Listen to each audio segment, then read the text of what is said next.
सबरी की महत्ता। सबरी यद्यपि जाति की भीलनी थी, किंतु उसके हृदय में भगवान की इच्छा भक्ति भरी हुई थी। बाहर से वह जितनी गंदी दिख पड़ती थी, अंदर से उसका अंतःकरण उतना ही पवित्र और स्वच्छ था। वह जो कुछ करती भगवान के नाम पर करती। भगवान के दर्शन की उसे बड़ी लालसा थी और उसे विश्वास भी था कि एक दिन उसे भगवान के दर्शन अवश्य होंगे। सबरी जहाँ रहती थी, उस वन में अनेक ऋषियों के आश्रम थे। उसकी उन ऋषियों की सेवा करने और उनसे भगवान की कथा सुनने की बड़ी इच्छा रहती थी।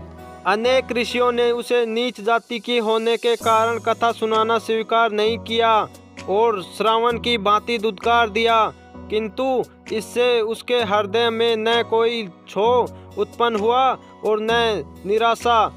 उसने ऋषियों की सेवा करने की एक युक्ति निकाल ली।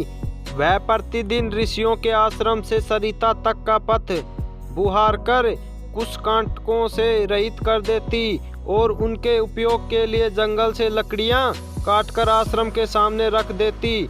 सबरी का यह क्रम महीनों चलता रहा, किंतु ऋषियों को यह पता न चला कि उनकी यह प्रोस सेवा करने वाला है कौन। इस गोपनीयता का यह कारण था कि सबरी आधी रात रहे ही जाकर अपना काम पूरा कर आया करती थी। जब वह कार्यक्रम बहुत समय तक अविरल रूप से चलता रहा, तो ऋषियों को अपने परोस सेवक का पता लगाने की अतीव जिज्ञासा हो उठी।